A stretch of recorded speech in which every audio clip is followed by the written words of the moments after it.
Federal Drive is presented by GEHA, Government Employees Health Association, proudly providing health and dental benefits to federal employees and their families. Visit GEHA.com. And now, the Federal Drive with Terry Gerton, sponsored by GEHA. Welcome to the Federal Drive on Federal News Network. It's Tuesday, June 2nd. I'm your host, Terry Gerton, and I'm glad you're here. Coming up on this hour of the Federal Drive, there's more AI activity inside federal agencies than ever before, but the results aren't always easy to see. Plus, a simpler way to file taxes ran into a complicated system around it. Those stories and much more ahead during this hour of the Federal Drive. We begin with this. The Federal Emergency Management Agency is hiring again. With Atlantic hurricane season officially underway, FEMA is trying to fill hundreds of open positions. But that comes after the agency lost roughly 5,000 employees since last January. For the latest, Federal News Network's Justin Doubleday joins me now. Justin, great to have you. Good to be with you, Terry. All right, what are the details on this FEMA hiring plan? Yeah, the FEMA hiring freeze is over, and the agency is staffing up for the first time for almost 18 months. FEMA announced the hiring plans during an all-hands meeting with staff a couple weeks ago. Senior leaders announced that they were going to make about 300 new hires in the near term. Officials are also working with Department of Homeland Security leadership to fill up to 700 vacancies under a broader staffing plan. And so the agency has posted some jobs on USA Jobs. These are positions in areas like emergency management, human resources, contracting, public affairs. And so FEMA, after losing, as you mentioned, 5,000 employees since the start of the second Trump administration, is going the other way for the first time in a while. From what you just described, these are positions that headquarters maybe back office sorts of business operations? These are both headquarters positions and in the regional areas that FEMA operates across the country. These would be positions, yes, back office, as well as disaster support positions as well. So how do these fit into what FEMA's new leaders are saying about their plans for the agency? Yeah, FEMA leaders are once again stressing to the agency that they are going to be ready for a potentially busy disaster season. This time, though, they're really emphasizing the workforce aspect of things. Robert Fenton Jr. is now the senior official performing the duties of the FEMA administrator.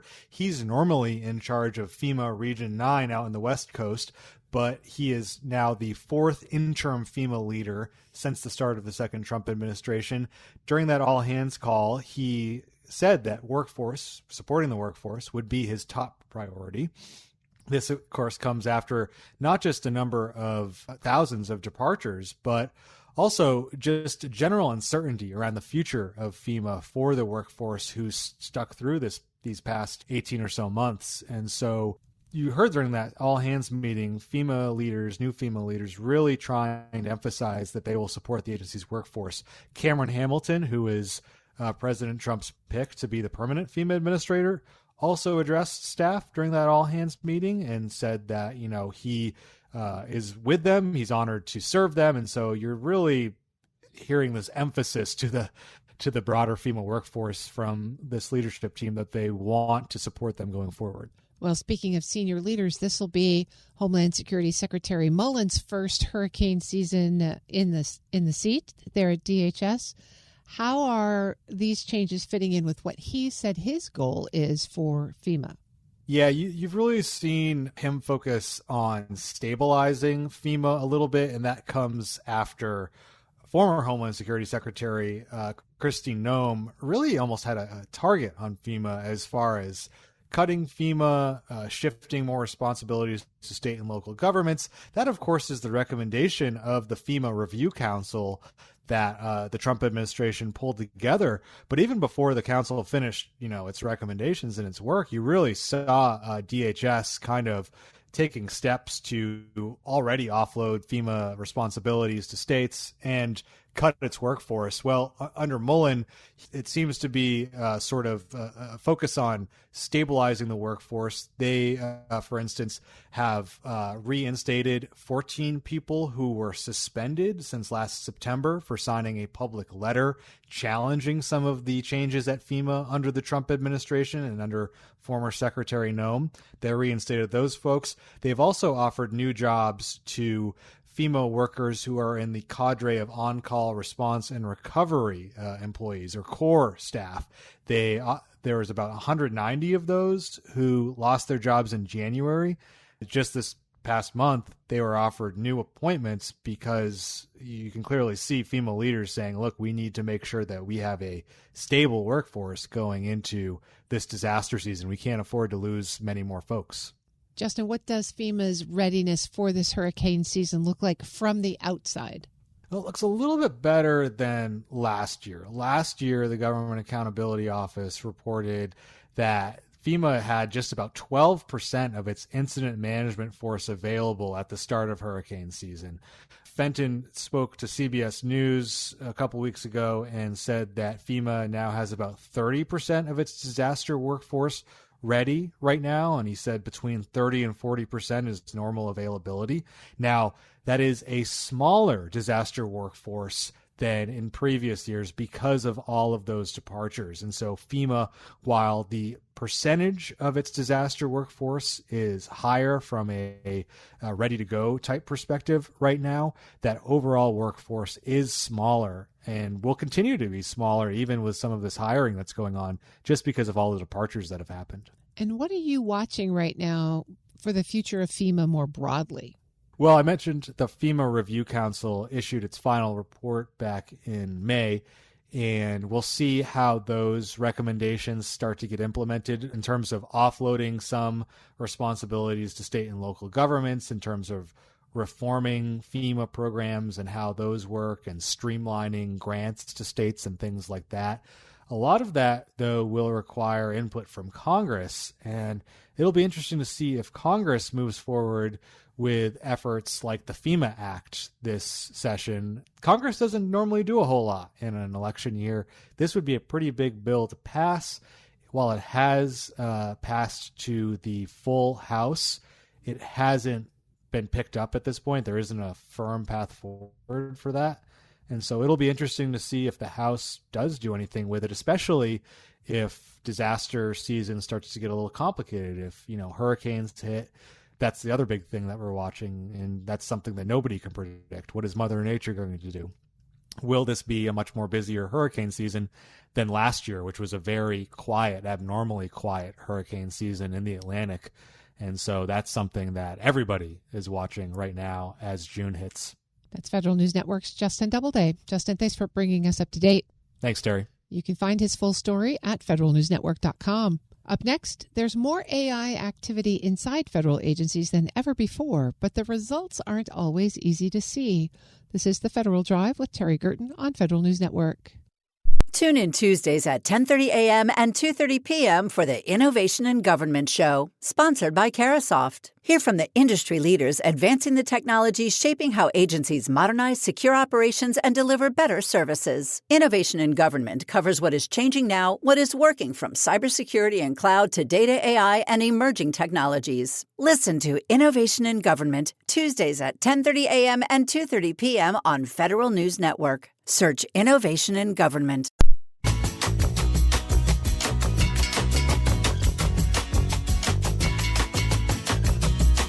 Welcome back to the Federal Drive with Terry Gerton on Federal News Network. Federal agencies have expanded their use of artificial intelligence beyond early experimentation, but maturity varies widely from one organization to another. Some have moved toward operational use, while others are still working through basic implementation. That uneven progress is shaping how much of that activity actually turns into results. Here to break down her recent findings and take a look at the future is Valerie Wirtschafter of the Brookings Institution. Valerie, it's nice to have you on the show. Thanks for joining me.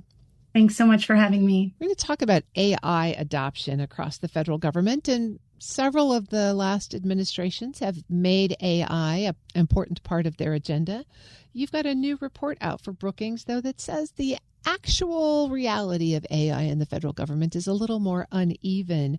Where would you say the government really is right now with AI? Is it moving forward rapidly across all fronts, or is it sort of uneven? Yeah, I mean, so you point to kind of the continuity across administrations.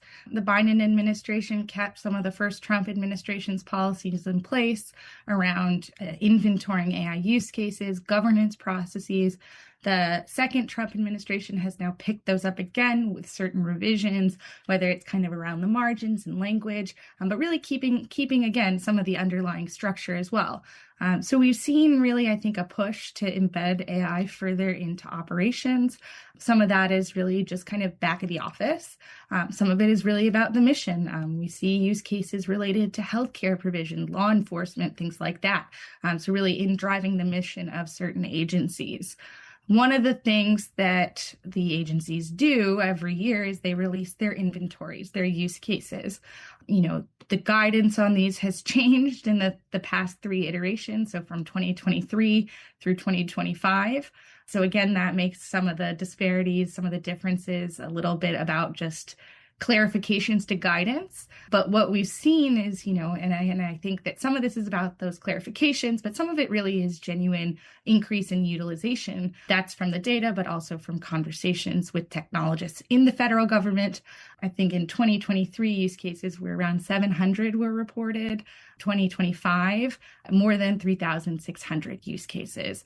Agency expansion, something like, I think, 20 or so reported in 2023, 2025, over 40. So we've seen growth quite a bit. That said, sort of misleading a little bit because that growth really is concentrated. 5 large agencies across the 2023 to 2025 inventories have made up around half of all the reported use cases. So it's really in some of the bigger agencies that we're seeing adoption. And then in the past year, large agencies, so agencies with more than 15,000 employees, contributed more than 3/4 of all use cases. So while there is this sort of expansion of adoption, it's highly concentrated amongst a handful of particularly large agencies. Let's go back to the use cases for a minute. What are the most common applications that you're seeing as you reviewed the inventory? Oh my goodness. So, I think the goal is really trying not to get too into the weeds because you can get so deep into them. We see a lot of back of the office processes, efficiency goals, really thinking through just ways to summarize or do paperwork better. But, DHS, DOJ have quite a few law enforcement use cases. I think something like 36% of DHSs are law enforcement related, 54% of DOJs are law enforcement related. Health and Human Services, VA, a significant portion of theirs are for facilitating health and medical services. So they're really getting into the actual missions of each agency as well in the way that some of these use cases are shaking out. One of the things that seems to come through in the report is the gap between the use case that itself and actual measurable results from implementation. Can you talk about that? Yeah, so, what we see in the data, there's some information about sort of the deployment status and where they're currently at in the pipeline. And so what we see is that, you can also see how they've been built. And so when use cases are in the pilot phase, so they're kind of testing them out, they're more likely or equally likely to have contractor services and be built in-house. But when they get to full deployed, which is not all, I'm not quite sure on the percentages, but many more are in the pilot phase or in sort of like this pre-deployment phase than are actually being actively deployed. But they rely far more on external vendors once they get to that deployment phase. So to me, that sort of points to 2 things. Maybe agencies have capacity to prototype and test, but once they want to get to full deployment, they struggle with that. Or what we're seeing is a new wave of use cases that are being built far more in-house. So it could be a positive story. It could be a capacity and adoption and scaling story. But one of those is happening, probably both. simultaneously, but definitely there is kind of a scaling and adoption challenge there. Valerie Wirtschafter is a fellow in the Artificial Intelligence and Emerging Technology Initiative at the Brookings Institution. Valerie, you talk about capacity and scaling. Is there something about AI that makes it harder or different to sort of cross that valley of death from pilot to deployment? I mean, the one thing about AI systems, and I think this is sort of a challenge more broadly across federal government adoption of AI technology versus other types of technological solutions, is that we don't really know the frontier right now. The capabilities evolve very rapidly. So you can see, new models get released fairly frequently with new potential capabilities. A pilot project that you were working on months ago, going through the right processes to get, various approvals and the like, could be irrelevant in 10 months because something new comes along. And so I think that is one of the biggest challenges around AI adoption that maybe doesn't exist with something like cloud computing or static software. You mentioned that there's really just a handful of large agencies that are making significant progress here. What is the holdup for those agencies that are maybe smaller or just struggling to get their feet under them when it comes to AI deployment? I'd say sort of two things, and probably it's broadly across agencies, but of course becomes more acute when resources are, the pot of resources is maybe a bit smaller to devote toward experimentation, to devote toward possible failure, to devote toward, the project that might be irrelevant 10 months later that we were just talking about. But really some of it is talent. That's a broad bottleneck. But of course becomes more acute when your talent pool is even smaller. And then some of it is, of course, cultural, right?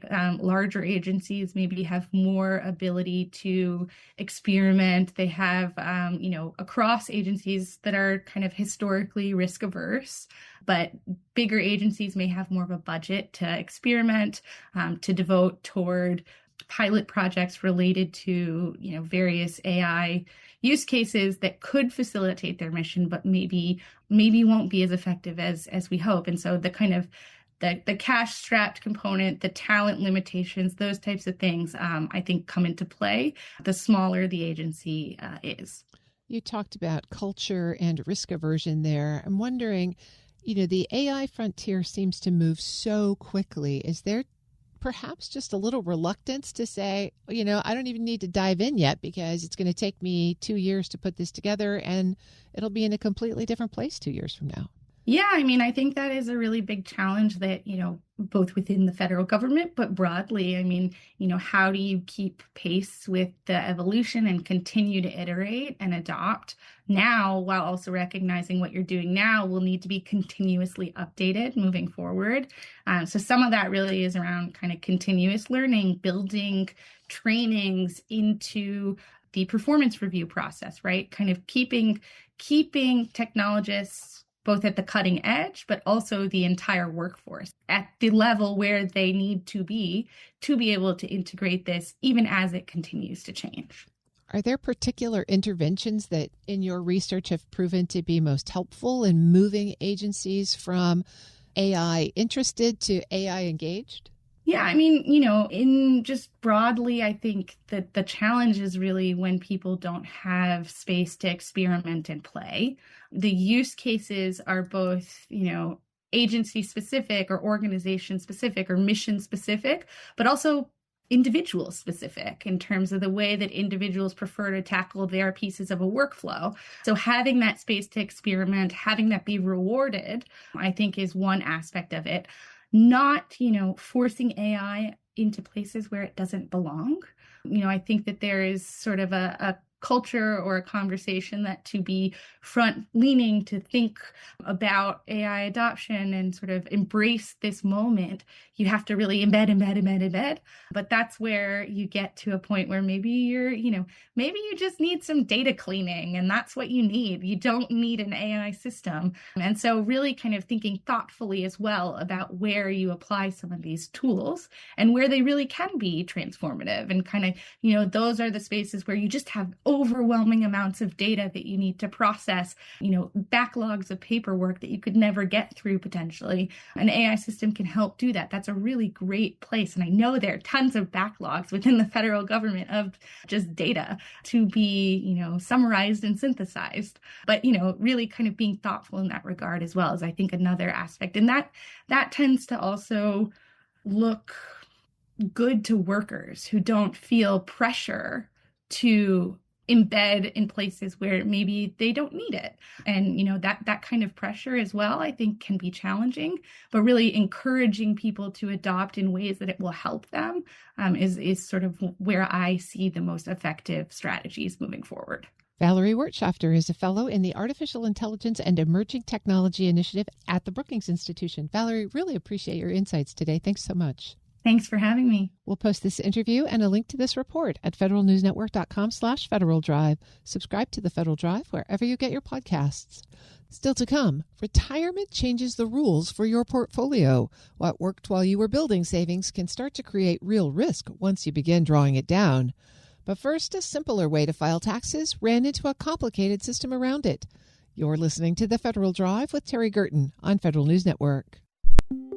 On a July morning in 1991, Detective Mike King's life changed forever. I don't think I'll ever forget that first moment when I saw her. A young woman made a startling confession. She'd recently been a member of a cult. I had to consider the fact that her involvement meant that she could actually be one of the predators. Gardens of Evil Inside the Zion Society Cult is the 5th season of the award-winning series American Nightmares. Subscribe now on Apple Podcasts or wherever you listen.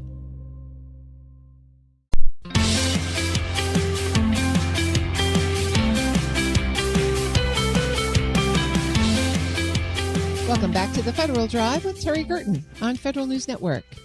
Direct File had to fit into an ecosystem that includes private tax preparation companies, state systems, and IRS capacity.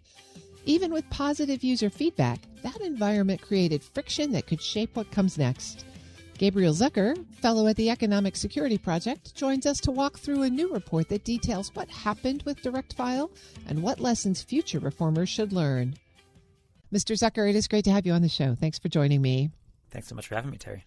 The Economic Security Project is out with a new report called The Future of Tax Filing. It does talk a lot about the development of the direct file option. We'll get into that in a minute. But it also talks about, I think, kind of design principles for a national tax system. Let's start at the big picture there. What should we be thinking about in terms of building and operating a national tax system? Yeah, so you're right. So we talk a lot about Direct File, which was the project during the Biden administration to provide a free, easy public tax filing option for taxpayers. That's a project I and the other authors of this report worked on, and that we really believe in because, our view here is that interacting with the tax system is one of the things we all have to do in the, as Americans living here. This is one of the main ways we interact with our government. It's also a main way that we deliver social assistance in this country. So it's a really vital interaction folks have with the government, and that really all of us have. And so it's important that this be a dignified, easy interaction people do not have to pay for. And that was really the promise of Direct File, was to make tax filing not this kind of stressful chore that, feels like it's a trick and you need to navigate this thicket of confusing options, but really something that's, pretty painless and pretty easy. And it's, this thing you go through, that's a part of how you interact with your government. But, as this report, kind of implies in the name, and as we get into, Direct File isn't the be all and end all of interacting with the tax system. It's certainly a really central part of it because filing is kind of the main interaction a lot of people have with the tax system. But there's a variety of other topics, too, that we think are really critical in terms of, getting to a tax system for the 21st century. And it's really about this just being, easy and dignified to interact with, whether it's filing or any other part of the process. Well, Direct File was pretty popular when it rolled out, but it had a very short life. When you think about Direct File, what made it different from the way most Americans file today? Yeah, so something we lay out in the report kind of as a bit of a preamble is that there's 4 key categories of advantages that Direct File presents compared to the status quo. One is that it's free and unconditionally free. There's a lot of tax filing options out there that are advertised as free, but you might end up paying. Maybe they're free for your federal, but not your state return. Direct File is free period. Like, you're not paying if you're using direct file to file your taxes. A second advantage is that it's public and official. This might not be for everyone. Maybe some people, don't want to file directly with the government, but there's lots of folks who do, who will, they'll like the reassurance of the fact that this was reviewed by government lawyers, by the IRS lawyers, who are going to be the ones taking a look at your return afterwards, and that they signed off on this tax interpretation, and who like the idea that your data is not going to some kind of third party, and who don't like if you go to irs.gov/file and says, well, here's your 17 options, you figure it out. They like the idea there's one kind of official recommended option. The third is that it can integrate with other IRS services. So suppose you then later need to make estimated tax payments or something else throughout the year. If you're already kind of plugged into this IRS online system, that makes your life a lot easier. It's a little more seamless to get through your other obligations instead of filing being on some island. And the fourth, and the one that I think I and a lot of folks were the most excited about, is that it really has the promise of being unprecedentedly easy and nearly automated. I think everyone knows the IRS has a lot of data about your tax situation. In fact, they'll use that when they review your return. And direct file allows the government to marshal that data to your advantage. So instead of asking you things that the government already knows, it can say, here's what we know, here's what we don't know, we're just filling in those pieces. And I think over time, is really that last part in particular would end tax filing as we know it and make it a really kind of different interaction than what we're used to. When you think back to the direct file pilot and rollout, were there parts of it that you thought could scale right away and other parts that needed more work? I mean, I think the big question was, would the basic idea work? And there were plenty of skeptics out there who would say the government won't be able to provide a good tax filing product. People won't like it. Maybe the state filing approach won't work. That was kind of one of the big questions that I was quite involved with. And I think the key point is that at a fundamental level, it all worked. The biggest thing that we needed was more time to scale. It needed time to scale to more tax situations. It needed time to scale to more of this repopulation and automation I just alluded to. And it simply just needed time to scale to more users. Tax filing is what we kind of call sometimes a sticky behavior, which is to say people are quite likely to stick to the thing that they already are using because they're used to it. And so it'll take time for this to kind of become part of the consciousness and people become aware it's an option that they could switch to. And that's just kind of time that needs to go by, for more and more people to learn about it and use it. There's like various things, if you go into the weeds of this report, about small technical stuff that with the benefit of hindsight, we would amend or iterate on our approach to. There's some stuff about identity verification. There's some details about how state taxes get accommodated. There's some stuff about the back end tooling that the team actually building the product uses to keep track of the functionality in it. But, I think even with the benefit of 2020 hindsight here, I think we all feel pretty good about how this went and that it proved this is possible for the government to do. Gabriel Zucker is a fellow at the Economic Security Project. The concept of taxes is pretty easy for most people to get, but the tax environment is actually really complicated. You have the federal government, you have states, localities, you have all kinds of different taxes. You have a lot of corporate and private sector interest in here. Again, back to thinking about direct file, it showed so much promise. When you think about that ecosystem, why did it die? Well, isn't that the $1 million question to a degree? I mean, look, something that I like to point out is that there's nothing especially partisan about the idea of providing a free and easy tax filing tool and doing high quality tax administration. And I think the clearest proof of that was the conversations that I and others were having, especially in 2024, after the announcement direct file would be available, what was then being called permanently into the future, and it turned out not to be permanently. We were talking to states across the country, and this wasn't, some kind of ideological battle. It was people running state tax departments saying, yep, I agree, it should be free and easy to file a return, and I'm excited about providing this to people. It's a question of when. I might not be able to do it tomorrow, but of course I see the value of doing this. And that was true red states, blue states across the country. Sadly, in Washington, that's not how this has played out. I think there's, I'm not breaking any news to say there's a lot of powerful private interests that make money on the fact that it's not free and easy to file a tax return. And they've made, no particular secret of their opposition to this project over decades now. And they have, allies in Washington who have also made no secret of their opposition to a program like this. And so I think, those interests won out during the first year of the Trump administration. It happened in the administration. It happened in Congress. There was just a project to kill this, saying that, something this helpful, this able to save taxpayers money at the expense of private interests wasn't something they were interested in doing. And that's unfortunate. But, I still take a lot of solace in the fact that, common sense, good government types across the spectrum, across the country, still see this as a good idea. And I hope one day will resurrect it. Back to the operating principles you talked about at the beginning of our conversation. A lot of people not only pay taxes through this system, but they also receive benefits. So when we think about the design principles, how does the design of the filing system affect whether people actually receive the credits they're eligible for? Yeah, I mean, it's a really important point, and it kind of bears repeating that we run so much of our government policy priorities in this country through the tax code. For decades, it's been the largest anti-poverty program. The Earned Income Tax Credit is a tax credit. Especially in recent years, the largest pro-family program, the Child Tax Credit, is a tax credit. When it was time to subsidize families purchasing health insurance during the Obama administration, the Premium Tax Credit is a tax credit. When it was time to assist people during the pandemic, the Recovery Rebate Credit, also known as the stimulus payment, is a tax credit.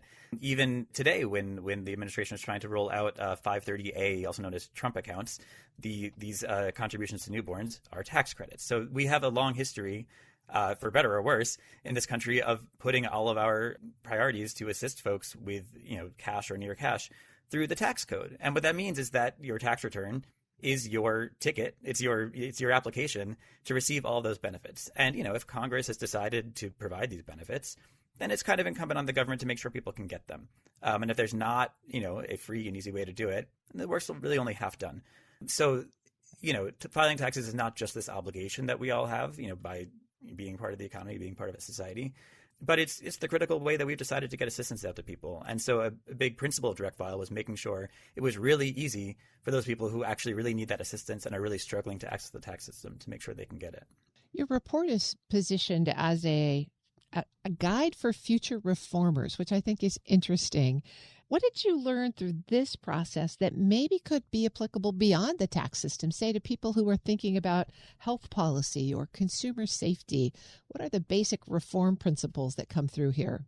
Ooh, it's a really good question. I'm going to have to punt a little bit on this one because what we did spend a lot of time looking through the story of how Direct File came to be, which was kind of a fun, everyone touching the different parts of the elephant thing as we were working on this over the last year, because we'd all seen different portions of how the decision got made and how the political will was built and, the different aspects of bringing a thing into being. And we go into this a lot in the first chapter of the report, where we really explore a lot of the challenging dynamics in getting a big change to happen, because it's hard to get a big change to happen. I don't need to tell you or anyone listening to this program that. So there's all kinds of questions about, deference to agencies versus kind of pushing things through centrally, about moving slowly versus moving quickly, about, doing things administratively versus through Congress. And I don't have the answers to those questions. And if I did, I think that'd be pretty exciting. But we tried to lay out how those dynamics shook out over time in getting this important reform out the door. And I do think people trying to get other reforms out the door might take a look at that story and consider some of those trade-offs themselves as they're trying to do that in the future. I've been speaking with Gabriel Zucker. He's a fellow at the Economic Security Project. Thanks so much for joining me today. Thanks, Terry. I appreciate it. We'll post this interview and a link to the report at federalnewsnetwork.com/Federal Drive. Subscribe to the Federal Drive wherever you get your podcasts. Coming up next, retirement changes the rules for your portfolio. What worked while you were building savings can start to create real risk once you begin drawing it down. This is the Federal Drive with Terry Gerton on Federal News Network. Gardens of Evil Inside the Zion Society Cult tells the story of a cult in a Utah suburb operating in plain sight. I said, "You have messed with the wrong woman," as I went out the door. And he did. It was our whole life, some form of abuse. I can't think of any time that was just joy. Gardens of Evil Inside the Zion Society Cult is the 5th season of the award-winning series American Nightmares. Subscribe now on Apple Podcasts or wherever you listen.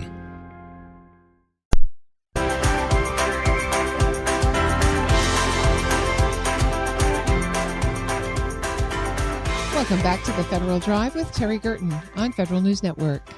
The move from saving to spending introduces a different kind of risk, where timing matters as much as returns. That shift can change outcomes quickly, especially in the early years of retirement. Certified financial planner Tiago Glieger of RMG Advisors joins me to walk through those risks and how to plan for them. Tiago, it's great to have you back. Thanks for joining me. Thanks, Terry. As we think about our investment portfolios, one of the things that changes as we age, I guess, is our risk tolerance and perhaps our risk profile. How do you help people start to think about that transition? When we think about investing, the longer the time horizon that we are looking to, the more risk or the more aggressive the portfolio can be. So this is using things like the CS&I funds and the TSP when we're younger and starting our career, because we know over time those investments give us the growth that we are looking for. But that is over time. And so as we get closer and closer to not having as much time, then we have to look to other investments, and people start to wonder, should I not be as aggressive? What happens if the markets fall and I don't have as much time to recover anymore? And so their personal risk tolerance starts to reduce and become a little bit more conservative. People become more risk averse and start to look to things like the F fund or the G fund. And this is a natural transition because we want to protect what we've built, especially when we're going to need to use it the most. But protecting that nest egg is one thing. Thinking about protecting it from risks of inflation and helping it hold its value is another. So, again, what do you think about in terms of risk diversification relative to return? That's a really great point, because a lot of people use the term safe when they refer to the G fund. Safe from what? Safe from falling markets, safe from the loss of principal. But to your point, Terry, it's not safe from inflation protection, right? And when we think about the idea of needing to keep growing our money because costs get more and more expensive over time, and we want to maintain the lifestyle that we have today, we can't just shovel all of our money into the safe G fund and expect that we'll be able to afford our lifetime forever. Even the life cycle funds tend to front load that equity risk and volatility and presume a low volatility, low risk allocation later in life. And even then, that might not be what's most suitable for an individual. That's right. I think the TSP does a really nice job of blending the life cycle funds between a different form of risk tolerance depending how close you are to the date that you pick. So if you're looking out to 2070, well, that's a long time from today, so it's going to be very aggressive in the CS&I funds. If you're looking to the 2030, well, a lot of that is going to be in the G fund, because they know if you intend on accessing the money at 2030, which is just around the corner here in a few years, what if the markets fall today and don't recover for another 2 or 3 years, which is pretty average, 2 to 3 years for us to see a full recovery cycle. So you've mentioned before this idea of market sequencing being a risk to retirees. What should Feds watch out for here? There's something called sequence of returns risk, and this is one of the greatest risks that a retiree is going to face. And what it means in plain English is essentially suffering poor market returns right when you're going to draw from your portfolio, right? So not only are you reducing your value because you're taking money, but you're also reducing your value because the markets are falling. And so it's a double whammy effect here.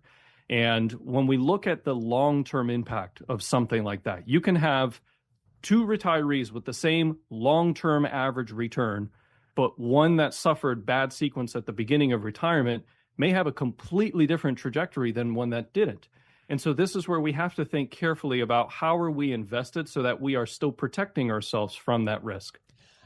We always say you can't really time the market, but if that happens, if you're experiencing both market risk and volatility risk, how should a retiree plan to recover from that? I think what's really important is that somebody think of their portfolio in retirement as having multiple different jobs. We have to use the money today to live our life, but we also still have to be growing some of the money in stocks long-term to be able to fund our lifestyle long-term, beat inflation, and so forth. So how do you accomplish both of these tasks? If we look at the portfolio in terms of buckets, and we kind of put some of the money in one bucket, some of the money in another bucket, the aggressive bucket is always the bucket that's going to be in stocks. And so if we're going to take money from a portfolio and the markets are dropping, well, if we can, let's try not to take money from the bucket that has lost a lot of value. Let's look at the bucket that is very safe, conservative, and that has been protected from that market volatility, and let's use that money. What that does, if you can create enough years of that short-term bucket, is it allows that aggressive bucket that fell in value, it gives it those 2, 3, 4, 5 years to recover back and recover those market losses that you experienced. Tiago Gliger is a certified financial planner with RMG Advisors. Tiago, I think a lot of people, when they get to retirement, though, don't want to spend every day thinking about their portfolio and which buckets are up or down. So they want an easy answer to this, and maybe they assume that the G Fund is that easy answer. Is it? You know, I think the G Fund is a really great tool, but it is just one tool in the toolbox. It is not your entire retirement strategy. I think sometimes the idea of that safeness that comes from the safe feeling of the G Fund, it's emotionally comfortable, but it can create a future shortfall, right? Where it's just not replenishing your spending and growing fast enough. You know, we talked about the G Fund really just being a conservative cash position. Of course, it's treasury because that's the way that it's structured.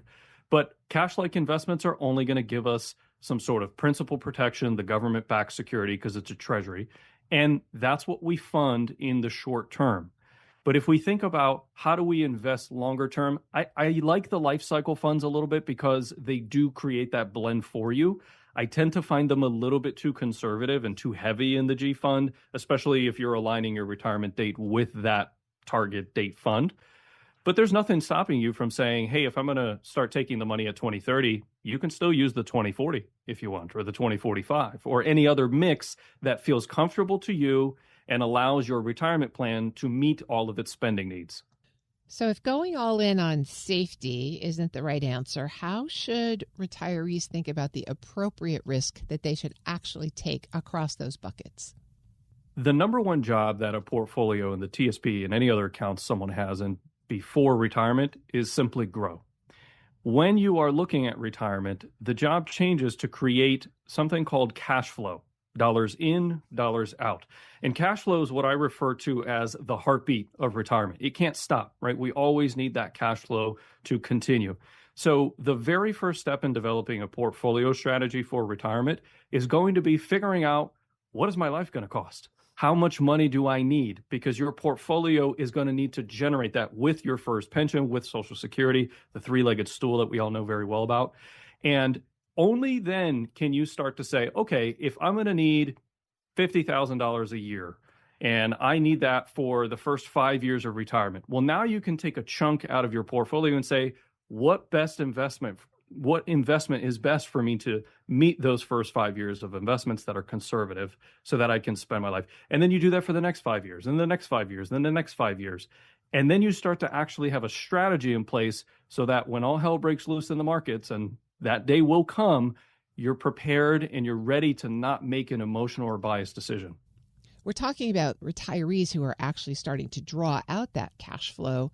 What about people who maybe have 5 or 10 years before they're at retirement? How should they be thinking about balancing that portfolio today?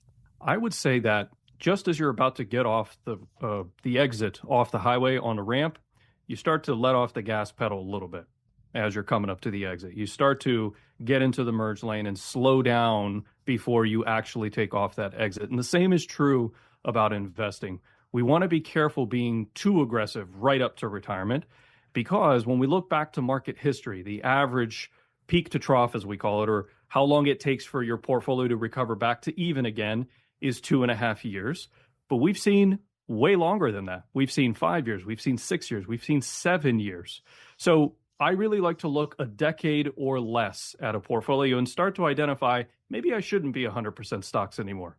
Is 80% the right answer? Is 70% the right answer? I think that can only be defined within the context of a financial plan. So everyone's a little bit different. But you don't want to just go from 100 miles an hour down to zero too quickly, because you're going to feel that pretty heavily.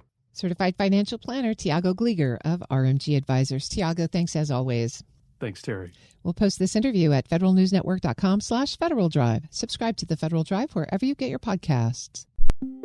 On a July morning in 1991, Detective Mike King's life changed forever. I don't think I'll ever forget that first moment when I saw her. A young woman made a startling confession. She'd recently been a member of a cult. I had to consider the fact that her involvement meant that she could actually be one of the predators. Gardens of Evil, Inside the Zion Society Cult is the 5th season of the award-winning series American Nightmares. Subscribe now on Apple Podcasts or wherever you listen.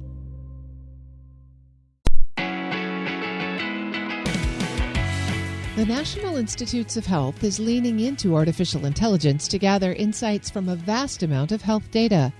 And the hope is that shift will let the agency conduct research more quickly and offer new tools to support clinicians. Susan Gregoric is Associate Director for Data Science at NIH. She talked with Federal News Network's Jory Heckman about how AI is helping to unlock insights across disconnected systems. We have a Chief AI Officer, Dr. Brad Bauer, who does work very closely with HHS and with the AI strategy that has just been published by HHS. My role is more in the data science and the data infrastructure and the AI readiness of data, although I do fund a number of large AI programs such as multimodal AI, bringing together different types of data, different types of AI methodologies. But I am somebody who's really supporting Brad in his effort as the Chief AI Officer. Nevertheless, there's really some exciting work that we can do in research that does bring together the analytics of data science with the methodologies and the opportunities in AI. Yeah, and it occurs to me that the volume of data that we're talking about is only growing. Yeah, I believe Secretary Kennedy has talked about kind of the prevalence of wearables and the data that comes from them, and just so many other Internet of Things devices, other devices that are constantly producing data that are relevant to this discussion. How can an agency like NIH wrap its arms around all of the data and make sense of it? Yes. Did you know that we have almost 440 petabytes of data across three cloud service providers, Google, AWS, and Microsoft Azure? That is really huge. That is a very large amount of data, and it's things from the All of Us program, which, by the way, does include wearables from Fitbits. It includes data from mental health, from oncology, from proteins, from genomics, to data that's about ending addiction long term. So this is really an impactful amount of data. Getting our arms around all that data, discovering it, finding it, using it in analytics, that's something that I'm very passionate about and spending a lot of time on. But I think Senator Kennedy is correct. There is an opportunity for using this sort of real world data like wearables, survey data, to help us understand health outcomes. Challenges persist in the structure of that data. Just getting it into standard formats from different devices is going to be an interesting amount of work. Absolutely. And, one other piece of this, we've been talking so much about the data, we've been talking about the technology. The workforce obviously plays a role in all this as well. That, one of the value propositions of AI is augmenting and enabling these employees to do more with the work days that they have and get some of the manual work out of the way. Can you speak to how employees are able to do more with less or able to do more with the tools that are now becoming available? Absolutely. Here at NIH, in our operational capacity, we're using AI to do things like take the grant applications that come in, which are fairly numerous. I think this last round we had over 20,000 grants, and cluster them into certain bins that would be appropriate for different study sections. So we don't have to manually read the grant right off the bat. We can use a large language model to cluster these into a relevant study section. And in AI, large language models can also help us identify, are there any potential conflicts that reviewers may have with a grant so they're not assigned a conflicting grant, and help us select reviewers as well. So just in sort of our grants management operations, AI is really being tremendously helpful. But our internal researchers also have access to Claude, of course, ChatGPT and Copilot through the work that Dr. Sean Mooney, our CIT Center for Information Technology Director, has implemented by bringing those types of tools to an NIH secure environment. So I really want to praise him. In terms of raising the workforce in AI across the country. My office has sponsored for the past 4 years a program called Aim Ahead. And the whole goal of Aim Ahead is to ensure that younger researchers, new clinicians, or old ones, and public health workers have access to and can get training on artificial intelligence, either to design new algorithms or to implement AI in their clinical space. I'm very proud of that program. There are over 4,000 mentees and about almost 2,000 mentors. It also provides funding for research as well as providing AI infrastructure to places that are sort of lacking that capability to do significant AI work. So I'm very, very grateful for all the work that my team and the universities have done in that sort of lifting many boats program. That's Susan Gregoric, the Associate Director for Data Science at the National Institutes of Health. That excerpt is part of an interview from our recent AI and Data Exchange. You can watch all of those conversations in full for free at federalnewsnetwork.com. The Federal Drive with Terry Gerton is produced by Eric White and Michelle Sandiford. Our web editor is Stephanie Wright. For the latest updates, stay with federalnewsnetwork.com or follow us on Facebook, YouTube, and LinkedIn. I'm Terry Gerton. Thanks for listening.